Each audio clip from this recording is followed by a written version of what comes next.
pessoas! Então a gente vai continuar falando a respeito dos romanos, mas nós entramos numa outra fase dos romanos, estamos no Império Romano. Até hoje os filmes, os livros, os gibis falam bastante do Império Romano, então algumas características que vocês vão ver nas próximas aulas são características que vocês já conhecem, dos filmes, das novelas. Então a gente sabe que gregos e romanos influenciam a nossa cultura ocidental, estão na base da cultura ocidental. Então, o Império Romano ele é dividido em duas partes, Alto Império e Baixo Império. Então, são inúmeros fatores que vão se organizando ao longo desse processo. O que eu preciso lembrar? Que o primeiro imperador romano foi Otávio, né? Otávio recebe o título de Augusto, ele recebe o título de príncipe do Senado, pontífice máximo, ele era uma autoridade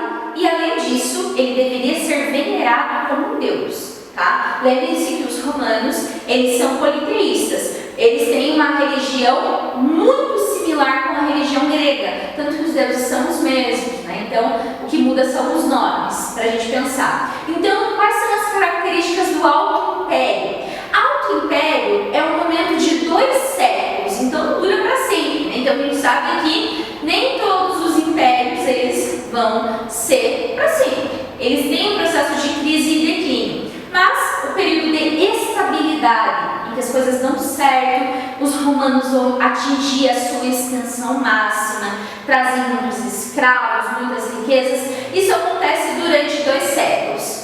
Esse período de estabilidade dos romanos é conhecido como Pax Romana. Pax Romana vem do latim, Pax vem da palavra paz, então paz romana. Como que os imperadores vão conseguir manter tudo isso? Vocês viram que no final da República os plebeus estavam lutando por direitos, então nós temos um número muito grande de plebeus e muitos plebeus pobres. Do outro lado, nós temos um aumento de escravos, então muitos escravos também se rebelaram e nós tivemos várias revoltas escravas, a principal revolta de Esparta. Então, como que os imperadores vão fazer isso? Bom, uma política muito famosa que até hoje é bastante comentada, política do pão e circo, tá? Como que isso funciona, né? Já vou falar para vocês como isso se configura, mas isso se dá durante o período da Pax Romana. Então, o primeiro imperador, Otávio, e esse século, né, os 2 primeiros séculos são séculos de estabilidade.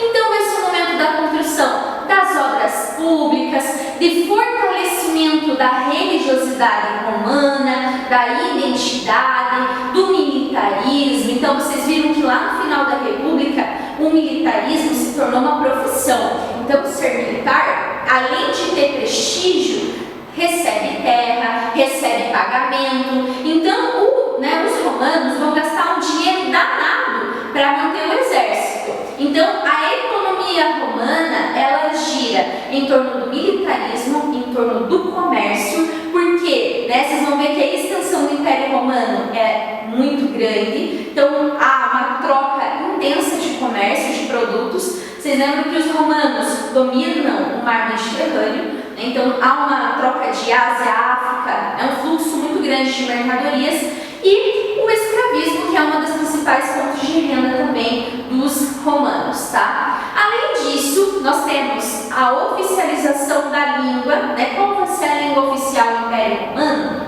O latim, né? Tanto que o latim vai dar origem às principais línguas, né, que vocês conhecem, as línguas latinas, português, espanhol e francês e italiano, né? Português, espanhol, francês e italiano são línguas que têm origem no latim, tanto que vocês vão ver, quando vocês estudam lá espanhol e português, vocês veem que a gramática é parecida, alguns verbos, a estrutura, por conta dessa base que é o latim, tá? Então, além disso, dessas reformas, né, os romanos eles vão fazer, né, as construções. Eu sei que muitos de vocês já me perguntaram a respeito disso. Aqui tem uma imagem de uma construção muito famosa, que as pessoas ainda quando vão à Itália vão lá fotografar, que é o Coliseu. Então, no Alto Império, foram construídas essas grandes obras públicas. Então, o Coliseu é um tipo de arena onde haviam lutas de gladiadores. Então, a política pão e circo consiste em distribuir trigo para a população mais pobre e fazer espetáculo público. Por que espetáculo público? As pessoas vão estar lá assistindo nas arenas as lutas de gladiadores. Então, lá nas lutas de gladiadores, os homens se enfrentavam, na sua maioria eram escravos. Caso o escravo vencesse, ganhasse a luta, ele às vezes podia até receber a liberdade. E também enfrentavam animais, enfrentavam leões, tigres. Então os romanos vão trazer todos esses animais para a Europa, tá? Os romanos vão construir também os circos. A gente acha que circo é essa estrutura que nós temos hoje. Não, nos circos aconteciam as corridas de cavalos, corridas de bigas e quadrigas, tá? Então haviam vários circos, o mais famoso é o Circo Máximo. Então, arenas, os circos, termas. O que são termas? Eram piscinas públicas, com água aquecida, gente, imagina? É maravilhoso, as pessoas iam na piscina, lá no meio. As arenas, os termas eram frequentados por pessoas da elite. Então, os termas também foram construções do Alto Império.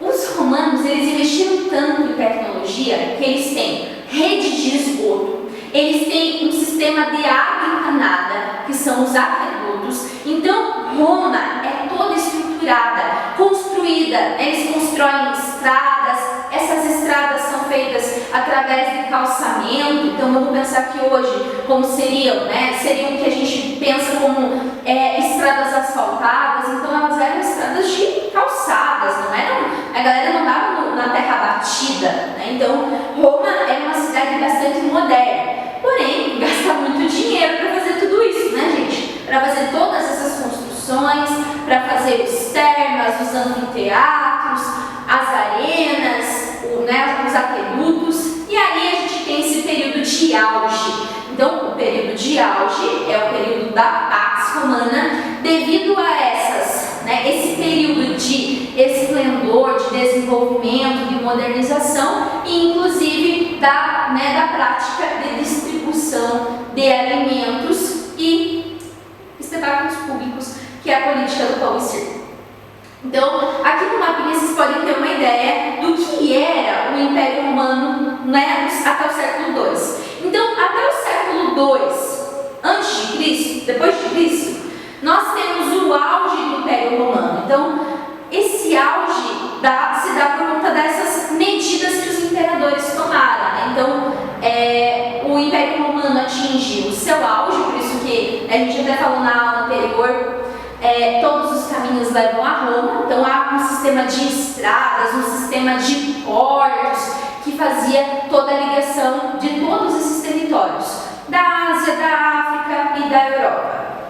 Então, porém, durante o Império Romano vão acontecer algumas coisas que vocês também conhecem e também têm uma certa familiaridade. Então, o cristianismo surge durante o Império Romano. Jesus teria nascido durante o governo do Otávio Augusto. Bom, professora, historicamente Jesus existiu? Bom, historicamente existem fontes históricas que comprovam a existência de Jesus.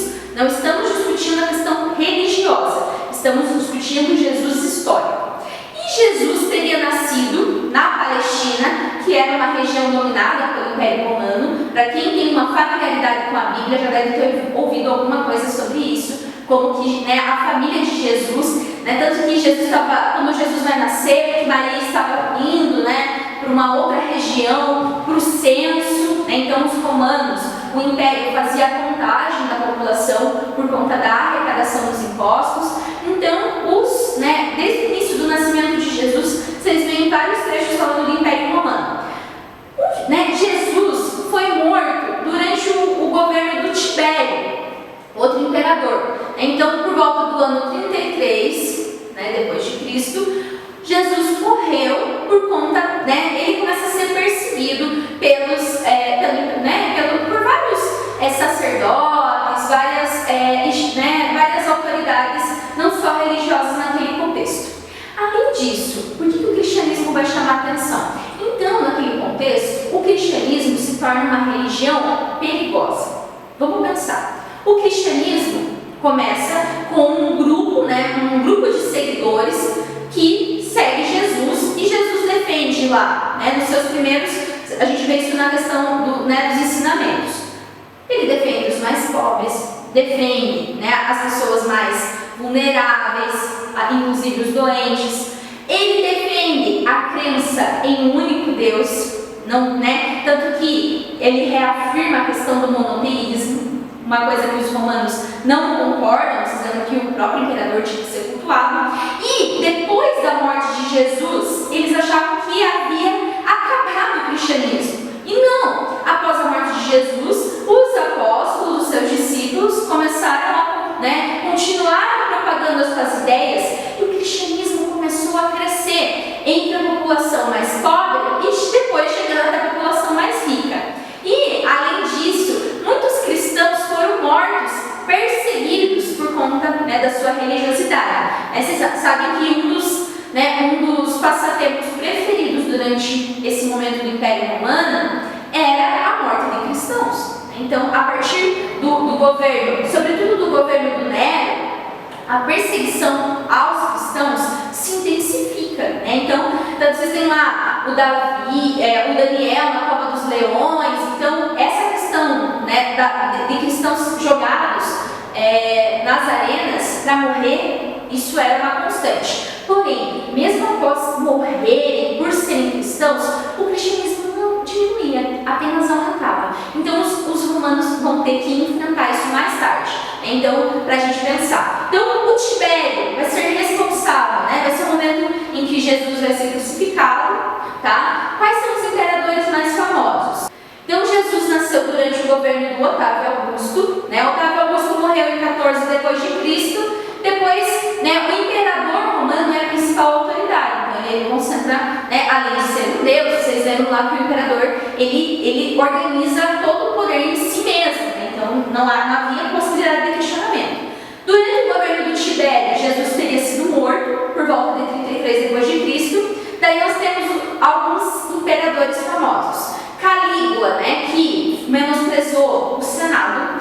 Calígula quis bater de frente com o Senado, isso não deu certo. E aí vai ser acusado, existem várias fontes que vão falar que ele era um mau governante, tá? O Nero vai ser acusado de, ele vai ter botado fogo em Roma, e ele vai acusar os cristãos de botarem fogo em Roma. Depois vamos descobrir que é ele, um cara totalmente maluco. E ele vai criar várias medidas impopulares, inclusive diminuindo a questão dos espetáculos públicos, mas o que vai gerar bastante insatisfação. Então, durante o governo do Nero, nós temos vários problemas para serem enfrentados, tá? Então, isso tudo está acontecendo durante o Alto Império. Então, Alto Império, Pax Romana, período de auge do Império Romano, todas essas medidas, espetáculos públicos, que é a política do pão e circo, a organização do cristianismo, o cristianismo surge durante o Alto Império, tá? Então, essas são as características principais. Na próxima aula, a gente vai falar do Baixo Império e quais são os problemas, porque estava